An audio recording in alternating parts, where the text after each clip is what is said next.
Lurpak. Love it or hate it, you can't believe it's not butter. Now, surprisingly, we're talking about butter of all things because we've had a very, very, very interesting time recently where the company Lurpak has actually had to fact check a Brexit MP and a guy who was making claims that Lurpak were going to stay or that their production wasn't going to change after a potential no-deal Brexit. Only for Lurpak, which I so wish more companies would do this, because I think you would generally start to see more writing on the wall of just how bad Brexit is really going to be. Because if you've again been following my channel, by the way, do hit that like and share button, and do hit the subscribe if you are new for more wonderful or woeful news about just how wonderful British politics and indeed Brexit is. And by the way, if you do like the channel, please do consider becoming my Patreon or giving a one-off donation to the channel. Just links down below, and thank you very much to the people that do so. And we have this wonderful situation of a butter company of all things, doing what I wish UK industry would just continue to just hammer out: the problems that are going to arise from Brexit. Because we would not be in this situation if companies would just come out and just go wham, wham, wham, wham. Now, many of you may be thinking, oh, but what about last week? There were companies that were literally shouting from the rooftop about this problem.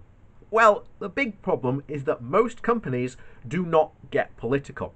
Instead, they leave it, vast majority of time, to what are their like conglomerate industries. So like you've got the CBI, the UK food and drink industry, and these are like industry bodies. They don't actually manufacture anything, but they are almost like the voice box of the industries, and they got up and spoke with one voice just last week to go, what are you doing?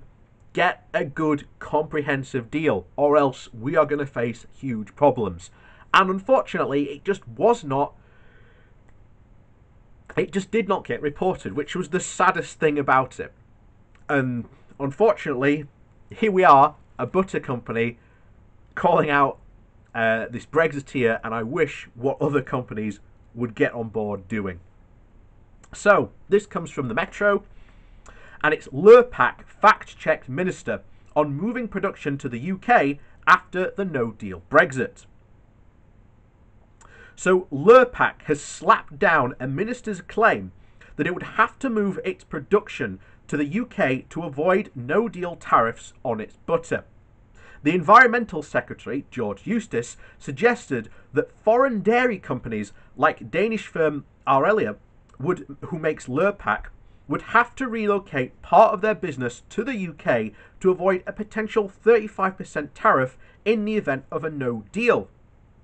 So essentially, a Brexiteer is saying, these businesses, they'll have to come here. That means more jobs for us. Nope. Nope. Not in the slightest chance. But anyway, we continue.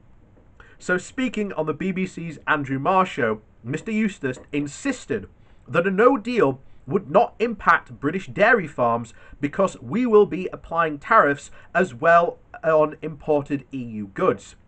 He added that in a non-negotiated outcome, what would happen is companies like Ariella, which is a big Danish company and sells brands like Lurpak in the UK, which are manufactured in Denmark, they would have to relocate that production to the UK.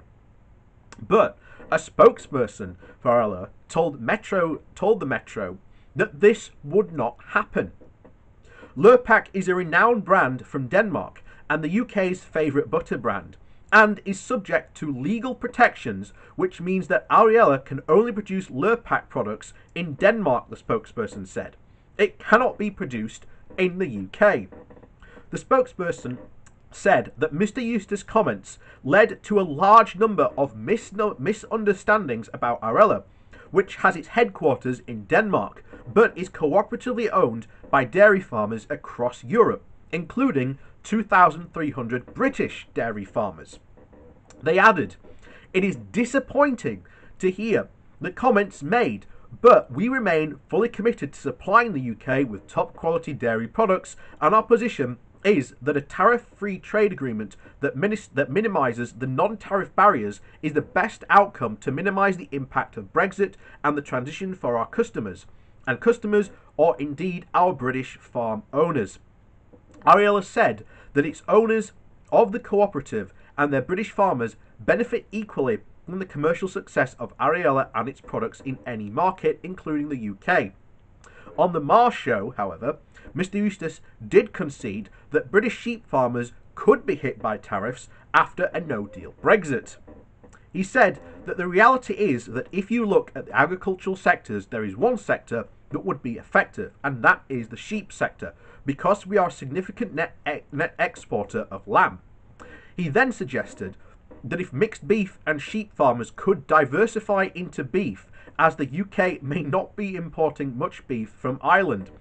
And the National Sheep Association of Scotland said the Environmental Secretary's comments were just laughable. Laughable. And yeah, I agree, it is laughable. Oh, it's fine. You just have to change your entire production from sheep to beef. That's all you have to do. Just that process alone would cost hundreds of thousands of pounds for an individual farmer. And are the British government going to provide help to these sheep farmers? Yes, you heard the answer. There was no answer whatsoever. So we can pretty much assure it's a resounding no. So Jen Craig, the NSA Scotland chair, told Farming UK, "If the UK government cannot reach a deal with the EU, and if Mr. Eustace believes that we will be ineffective, then I see absolutely no reason for the government not to have a compensation scheme ready and waiting. Not only would this allow farmers to plan ahead and know that there will be support available, it would also reassure them that the government is indeed taking the threat to their businesses and livelihoods seriously."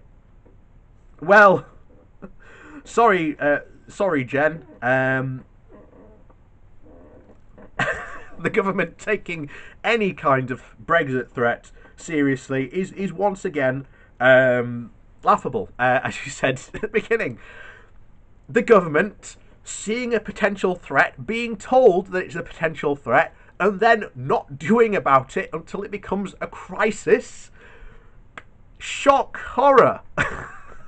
So you can fully expect us in the future to be reporting on the unfortunate position that many sheep farmers in this country are in, and it's absolutely infuriating. It really is.